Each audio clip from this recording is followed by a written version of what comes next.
All right, welcome back to Sharks and Coffee. I am your host, Dr. Jaws, reporting live from the Virginian Marine Ecoregion, that wonderful, wonderful space of sea between Cape Cod, Massachusetts, and Cape Lookout, North Carolina.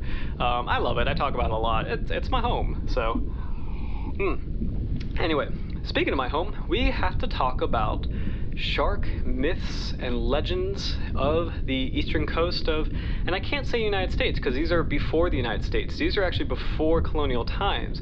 These are the legends of the tribes. So different tribal cultures along the coast. Algonquin-speaking cultures, Iroquois, I want to say Iroquoian-speaking cultures, but I'm not really sure. I think Iroquoian-speaking cultures, I want to say, and then Hopewell culture in the interior. These cultures, American tribal cultures, and you can't really say American either because America is named after Amerigo Vespucci, who is not American, but it's a weird quagmire. Anyway, moving on.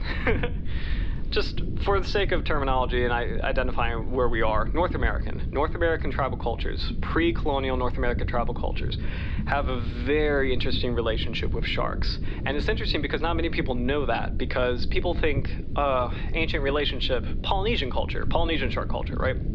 But not so. In this land, there has been an extensive trade network of shark teeth. Shark teeth gathered from Florida, from North Carolina, sent into the interior of the continent, because shark teeth were seen by different cultures as a ceremonial object, a representation of life and death.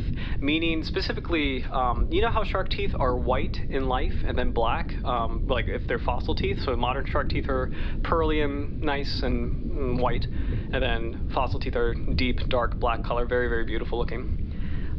Native American peoples, and again, specifically Hopewell culture, saw that, and they interpreted that as a transition from life to death, the metamorphosis, the great moving on into the beyond, and they incorporated that into their rituals of shamanic transformation. So shamans of these cultures would wear shark teeth necklaces and also be authorities. So they weren't really objects of decoration, they were objects of power, of mystique and prestige, and these were, these were objects that bridge the mortal form into the afterlife. So much so that they would bury shark teeth they would put shark teeth in burial mounds and incorporate shark teeth necklaces in the burial rituals. And we found this out because it's interesting, at different sites, you'll see shark teeth like megalodon teeth, white shark teeth, bull shark teeth, with little holes drilled at the root of the tooth used for the necklace. So really, really, really fascinating. What's interesting also is that different shark teeth had different levels of power. Megalodon teeth, which were the biggest, and great white shark teeth, which were also huge, were the most powerful. They were seen as the teeth that carried the most weight. This is for a couple reasons. In the southern New England, so Massachusetts, Connecticut area, great white shark teeth were seen as sort of a harnessing of the white shark's power.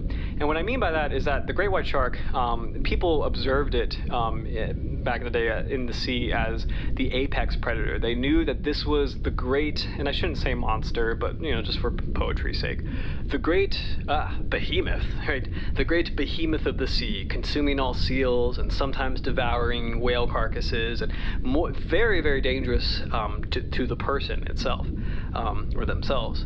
And tribal peoples knew this, and they deemed the white shark as like sort of this king of the sea, this lord of the deep. And whenever they possessed a tooth of the white shark, they, in a sense, believed that they harnessed its power. The tooth was also a symbol of their own bravery and courage. It was also sort of a summoning object for bravery and courage from the sea. It's sort of asking permission from the white shark, please grant us the skills to hunt and the fortitude to survive. Like, we are in your world, so to speak. We know that we are subject to you, and we want to prove that we are as strong as you, as brave as you, and we have an equal right to the marine resources that you have. We will fish these fish that you consume. It's really a profound and beautiful kind of dynamic.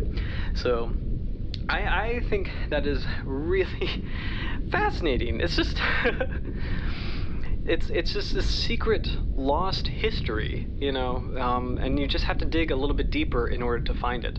But there's an extensive archaeological record about these cultures in New England and the Hopo culture in the interior, and their use of white shark teeth as trade. And I believe some cultures may have also used them as currency, but honestly, these wonderful legends associated with power and command of the sea, that's what really drives me. So thanks for much.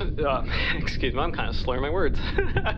If you've been listening, you know that these 3 episodes 1 through 3, have been recorded together, and it's been a crazy night. But thanks so much for listening, and tune in for more Sharks and Coffee episodes. Please subscribe to the Dr. Jaws YouTube channel, and leave a comment, and let me know if there's anything you want me to talk about or explore. We are in this journey together.